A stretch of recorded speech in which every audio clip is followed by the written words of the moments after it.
So thanks everyone for coming out today. It's wonderful to have an opportunity to talk to you about some of the things that I've learned over my career, both as a job seeker and an employer. I've been doing job interviews and informational interviews with people for 25 years. And I got tired of giving the same speech to applicants who were coming in and making the same mistakes over and over and over again. And so I decided to write a book. And the reason why was that I just figured, now I can just hand it to people and just go, read this, and come back and see me at another time. But I wanted to start out the talk by saying, congratulations. I think this is an amazing step for you guys in your careers. For those of you who have completed your MBAs, what a great accomplishments. It's awesome. My wife has an MBA from Tuck Business School down in New Hampshire. And when we were dating, I would go down, I would visit her at that school. And one thing I do know about MBA schools is that there's a very, very tight peer network within the MBA schools. And you are your own best champions while you're at school. The trouble with that is you generally finish your program and you come out and the world doesn't look at you the same way as you look at each other going through the MBA program. Quite honestly, they tend to look at you something a little bit like this, and I always love showing this video to MBAs.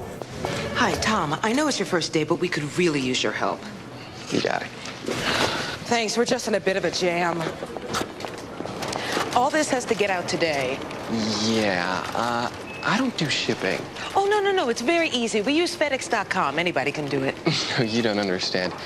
I have an MBA. Oh, you have an MBA. In that case, I'll have to show you how to do it.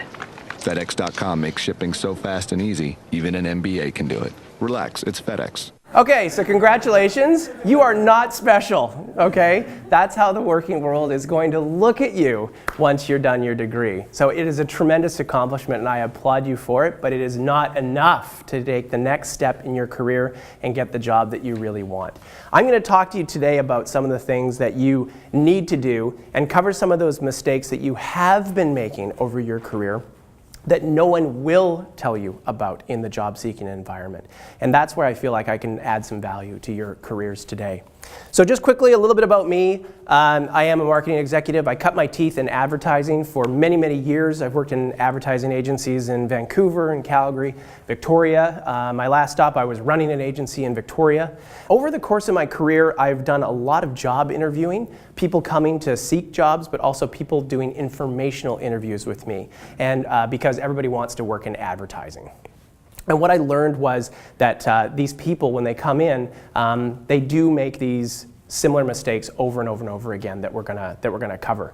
The majority of the interviewing I did was when I joined a relatively new software company that I'm still with today. I became a partner in the company. We ended up selling it about 2.5 years ago. We signed a huge new client and we needed to expand by about 100% with our employment. And so I took on a special designation role. I took on a role not only of marketing, but also called the Director of People. And I created a very special interview, which was to figure out what people's core values were. And core values were really important at our company because it allowed us to get the best fit for our culture going forward. We ended up interviewing about 300 candidates over that period of time. So it's a lot of traffic coming through in 1 year, doubled our workforce, and at the same time we won Employer of the Year. So we were certainly bringing in the right types of people, and those people interviewed incredibly well. The reason why people get the jobs that they want is because they do two things incredibly well.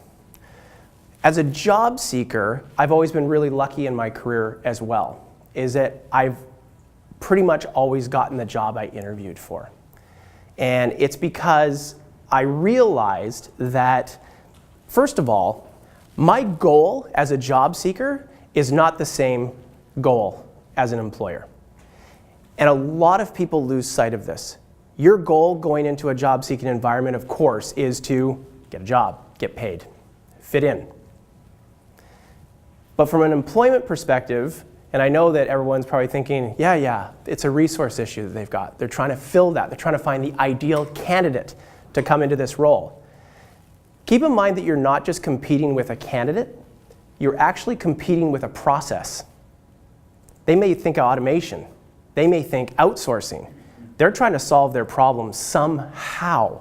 And so not only do you have to position yourself as the best eligible candidate, you have to position yourself ahead of those processes as well. So you have to identify what is their problem and how you can best solve it going forward. The second thing that I've always been really very adept at is I'm not that interesting. Oh, that's a bad thing to say at the beginning of a talk, but I'm not that interesting in a job-seeking environment. I'm interested. And I'm going to show you how to be so interested when you go through the process of doing your informational interviews and your job interviews that you will virtually be guaranteed of getting some of the positions that you're applying for. So this is what we're going to cover today. We're going to cover things like your resume.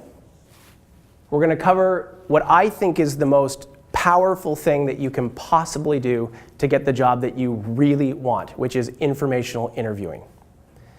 We're going to cover your handshake today.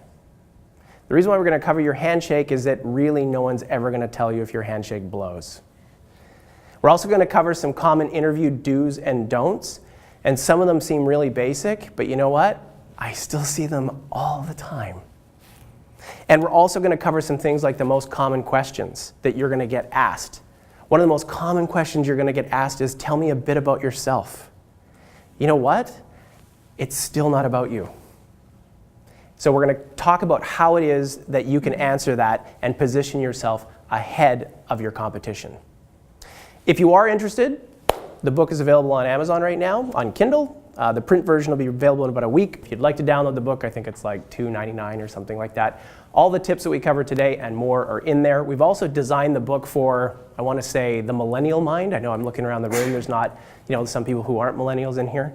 But it's like, you can read the book or you can just get to the chase. Hey man, get to the summary sections. Let me just apply what I've learned here.